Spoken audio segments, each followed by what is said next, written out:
Hi and welcome to Creating Cadence, a podcast for life and work in motion. I'm your host, Mich Bondesio, a writer, coach, consultant, and solo entrepreneur. I'm also the author of The Cadence Effect. I help high achievers stuck on the toxic treadmill of overwork to transform our approach to life, work, and business, so we can activate more of our potential and perform better in every part of our life, at a cadence that's more suitable to us, despite this fast-paced world we live in. This is episode 54, the 10th and final episode of season 8, published in early December 2023. In this episode, I'll be covering a little bit about what my 8 guests thought about cadence. I'll also be sharing some Christmas gift ideas and giving you a teaser of what to expect from the new coaching cohort that's launching in the first quarter of 2024. I'll be talking about that at the end of the episode, but first a few updates from me. You might have noticed that I took a few weeks break from publishing the podcast, initially because I was moving house, which is a pretty full-on process. It all went very well considering the short turnaround involved, but I'd forgotten that it takes much longer to unpack and find new places for your things than it does to pack up your life in the first place. It's been a good clearing exercise though, and who knew that doing DIY like sanding and painting your living room floor would be a full-body workout. I've been enjoying the experience of redecorating and sharing a bit about the journey of creating a new home on my Instagram stories. You can check that out at Mich Bondesio. I've also been unexpectedly delayed in publishing because last week my entire week ended up being focused on sorting out a rather alarming situation. You see, I discovered that in the space of 1 week, no fewer than 17 fake companies had fraudulently registered their business address at my new address. The paperwork I had to complete to report each of these companies was really tedious, and the resolution of this problem is not going to happen overnight, because government institutions such as Companies House seem to be mired in red tape, and everything takes a really long time. This kind of time suck is not ideal when you're a solo business owner, but it's also the kind of thing that cannot be left to percolate either. It causes a lot of extra stress, and that's not healthy for your well-being and your productivity. So just a word of caution, if you encounter anything like this, as upsetting and overwhelming as it might seem to deal with, do try and stay ahead of it so it doesn't impact on you and your business in other ways further down the line. On the work front, over the past month, my writing has also been featured out there in the world. I wrote about ditching work-life balance to boost your brand and business for Daniel Hughes' newsletter audience.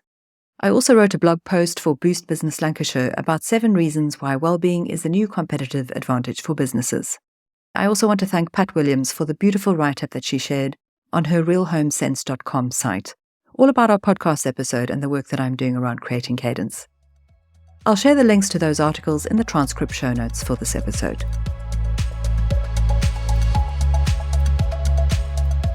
So as we look forward to the month ahead, my plans include continuing to put together the coaching program for next year and carrying on with the recording and editing of the audiobook for the Cadence Effect. Unfortunately, though, I don't think the audiobook is going to be ready in time for Christmas. So instead, I want to share some festive cadence offers which might be of interest to you if you're looking for gift ideas for that very special high achiever, multitasking organizer, chief planner, productivity perfectionist, or super striver in your life. I'm running 2 special offers relating to my book, The Cadence Effect, if you buy direct from my Shopify store. You can access the store via thecadenceeffect.com or by clicking the store button on the creatingcadence.co website. The first offer is 23% off print copies.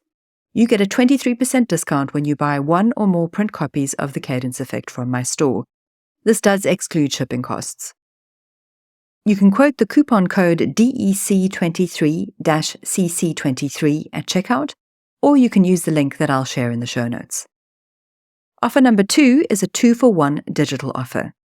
You can buy the ebook, priced at $9.99 from my store, and when you do so, you get the PDF workbook for free, which is usually priced at $7.99. The ebook and workbook are delivered electronically via email and BookFunnel. To take advantage of this offer, quote coupon code DEC23-CC-FREE at checkout, or you can use the link that I share in the show notes. As I mentioned, you can access the Shopify store via thecadenceeffect.com or by clicking the store button on creatingcadence.co. There are some T&Cs to be aware of, a minimum of 1 order. These offers are running until midnight on the 23rd of December 2023, and they exclude shipping costs for print books. I also have a no returns policy. Both of these offers may be used at the same time, but there is a limit of 50 orders per offer at these discounted rates, so get in there before they sell out. I'm also offering 2 bullet journal workshops on how to get from to-do to done with your planning in early January. One of those will be in person and one is online. There are 2-hour sessions that you can book via Eventbrite, so check out the show note links for those too. So now moving on to recapping on the interviews from this season. If you're ready, let's dive in. In this portion of the episode, I'm doing a summary of the main areas of focus that were covered in each interview this season. And then I've included a snippet from each episode to remind you of how each of my guests considers intentional productivity and/or creating cadence. Although, as my guests share, it can manifest differently for everyone, they also confirmed that creating cadence is also based on a common need for seeking flexibility, making space, and forging a path that is true to our own values and needs. First up, I interviewed Trudy Roth in episode 46. Trudy Roth is a writer under the brand It's the True Story. She's also a meditation teacher as one half of the Shakti Sisters, and a partner in movement ventures with Brian Clark and Jared Morris. Trudy is dedicated to helping people express themselves authentically in all realms. And during my chat with Trudy, she talked about the power of meditation to support health and focus, and how it's easy to get stuck in maintenance mode instead of being flexible and adaptable to the changing needs of our environment. Trudy also shared her thoughts on how cadence helps us to be in our zone of genius, and how creating deeper connections with our customers helps us to work with more purpose. Here's a short clip from that interview about the importance of doing things that bring you joy.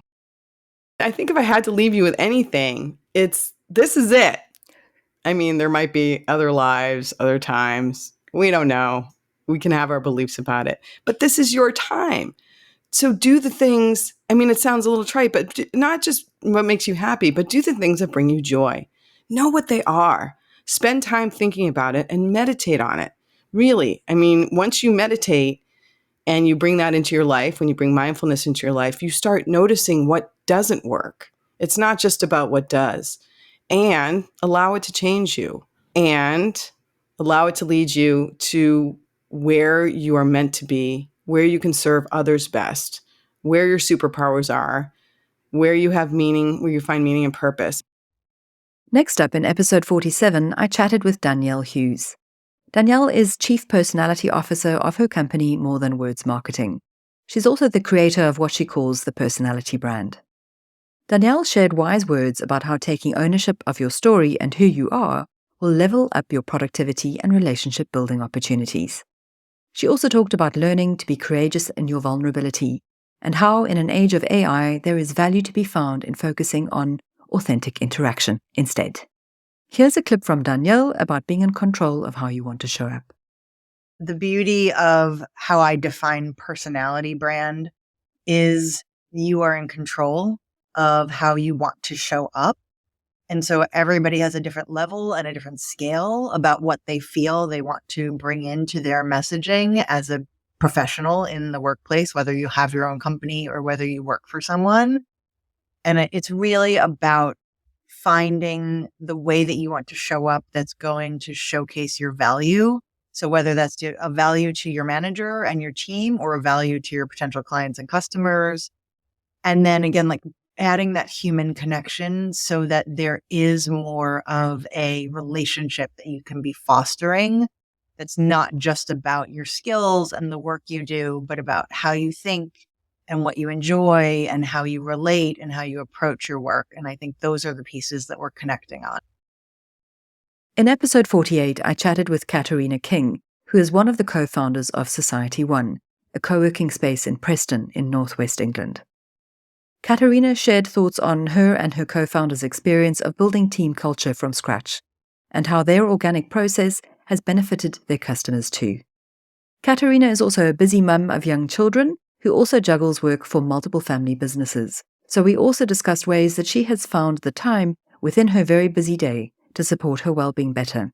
In this clip, Katerina speaks about how appreciating the diversity of skills that your team brings to your work culture can help you to create better cadence. Together as a three, like you say, we're all very different. We like different things. We have different talents. And I think when we talk about finding cadence in our work and how we work, I think that's something that's really key. I think recognizing that, one, you can't do everything, and understanding what you're good at and what you're not good at is also really important to how you work. And when you're not good at something, it's okay. And getting help from somebody else or bringing people into your team to do something better than you is a really positive thing. We can't all be good at everything. And the day you stop trying to be good at everything is when I think a bit of clarity comes in your work. Next up was Barry Thompson in episode 49. Barry is a writer and co-curator of Feasts and Fables. Barry generously shared more about his and his wife's current life journey, rebuilding a kitchen garden on a farm in France. He also had some wonderful viewpoints on building a life that is in tune with not just daily and weekly rhythms, but also seasonal cycles. And we covered the power of positivity and the importance of placing joy in the center of our life and our outlook, and how Barry helps others to do that through his encouragement network. In this clip, Barry shares how he and his wife created the space to build better cadence into their life. It is exhausting running your own business. The freelancers, business people listening to this will know it takes everything of you, or else you're not doing it properly. So whilst it was our idea and it was our intention to do it, it was very tiring. And we had other ideas bubbling. And so what we decided to do was to pull the rug out from under ourselves, stop running the business, to sell our home, to buy a camper van, and to spend 3 years on the road, giving ourselves space to think about what next. And I think that chimes very much with the cadence effect, that sense that you need to buy yourself time intentionally to create the conditions for whatever comes next.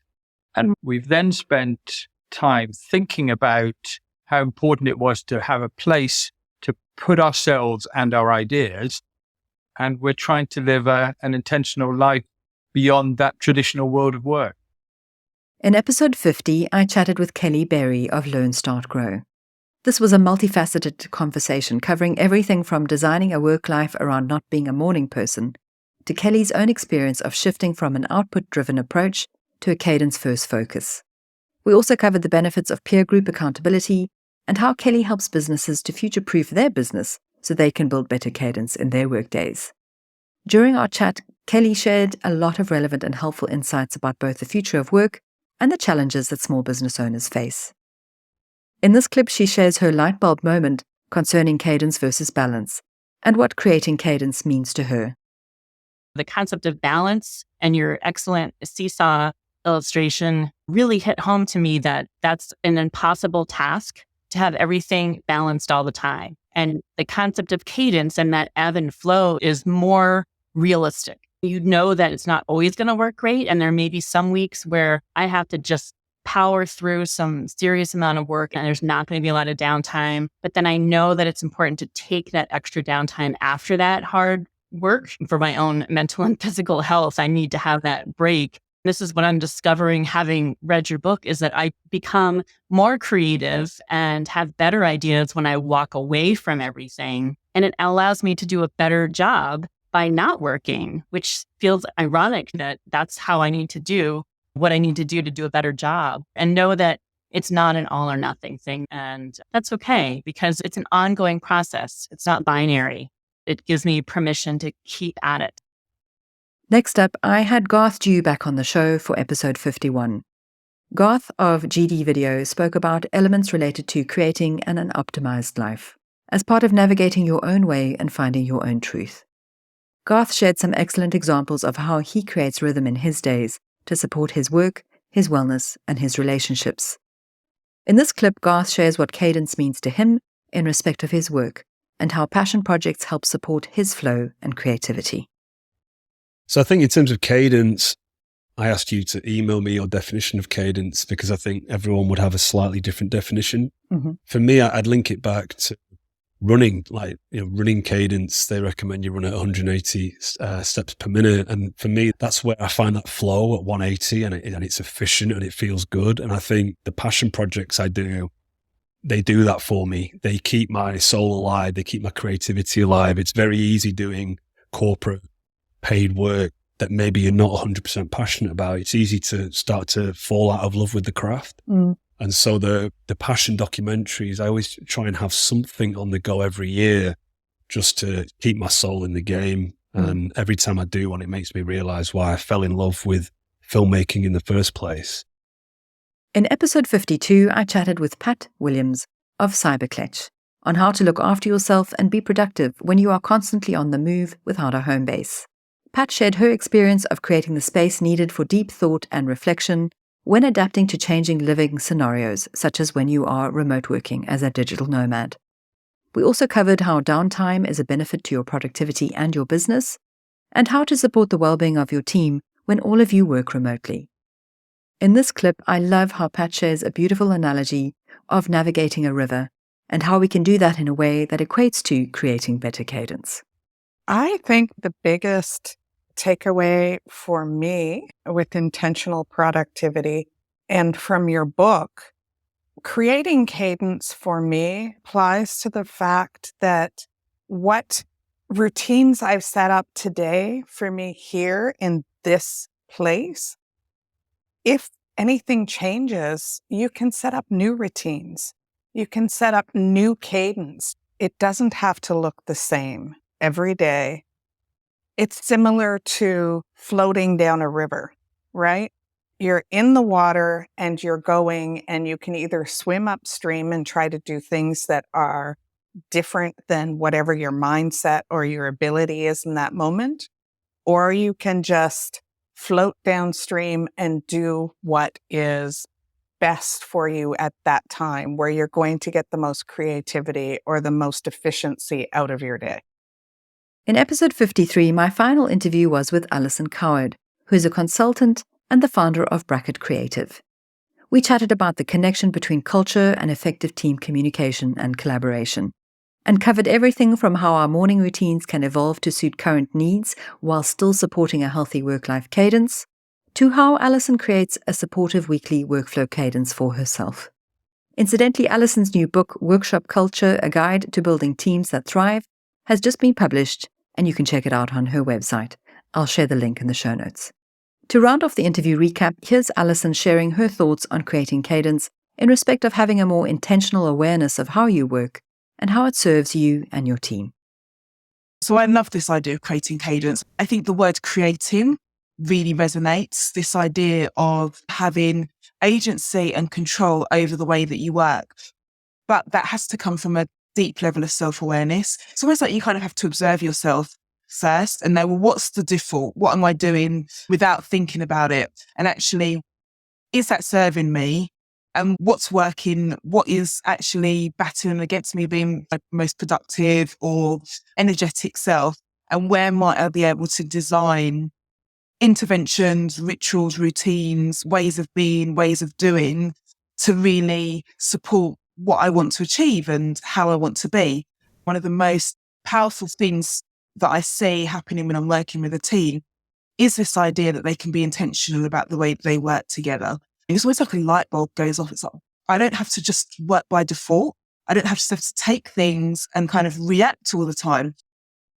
So aside from my guests' enlightening viewpoints on life and work, I was fascinated by how each of my guests interpreted and applied the concept of creating cadence in their own lives, and how what they do helps to support them and the people who are important to them, be that their loved ones or their clients. Here's a few key threads from this season for you to take away with you.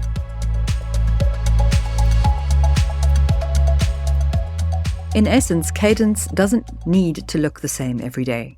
It's about finding ways to introduce flexibility and adaptability into your routines so that you can build and maintain momentum. It's also about looking beyond time and the constraints that time creates.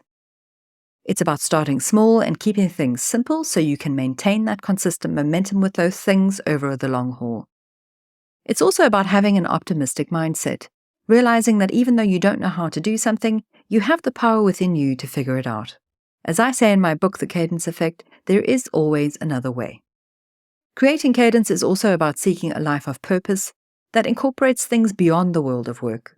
It's about finding and doing the things that fill your cup, that bring you joy and are meaningful to you. This is important as these things that are sometimes outside of work also help you to be better at doing the work. And they make us a more well-rounded person too. These experiences help us to develop our strength of character, to raise our self-awareness, and to build our resilience. As Pat mentioned, cadence is like a river. It may be fast-paced at times, or it may meander at others. Creating cadence is about finding and doing the things that help us to go with the flow, instead of having to struggle with swimming upstream. So a big thanks to my guests for this season. I loved having them all on the show, and I'll be doing more of these types of interviews in 2024. In the meantime, I've been hinting in the podcast all season that I'll be sharing more about my upcoming intentional productivity coaching program. So here's some news about that.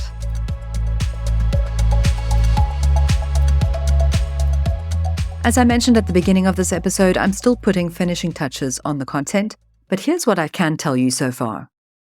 It's a 6-week online program. It's launching in late February or early March 2024. It's cohort-based, and there'll be place for 10 to 15 high-striving people who, like you, want to change their approach to work. It's going to help you become more mindful about how you work and how you live. It's going to help you show up better for the people you care about. It's going to help you set boundaries that protect your well-being and attention, be more creative and productive, manage your stress better, help you do better work, and help you find more joy in your day-to-day. There will be an early bird offer starting in early January, and I'll be announcing more about that offer in the Cadence newsletter, which you can sign up to for free at creatingcadence.co/subscribe. So thank you so much to you, lovely listeners, for making time to learn from these great conversations this season. I hope you get to have a wonderful, fun, and restful time with loved ones over the festive period. The podcast will be back in late January 2024, but a few things before you go. Don't forget to check out the show notes and transcript of this episode at creatingcadence.co/episodes to get the discount codes relating to the Cadence Christmas special offers that are running until the 23rd of December. You can find out more about my new book at thecadenceeffect.com, and helpful reviews are always welcome to help the book get found by those who need it. A reminder too that if you want to be the first to hear about the new coaching cohort, then do sign up for the Cadence newsletter at creatingcadence.co/subscribe. If you like the show, please share the love by rating it where you listen to it. And you can also support Creating Cadence, all one word, on patreon.com or buymeacoffee.com. So thanks for listening. Until next time, keep moving forwards with courage, curiosity, and cadence. Bye for now.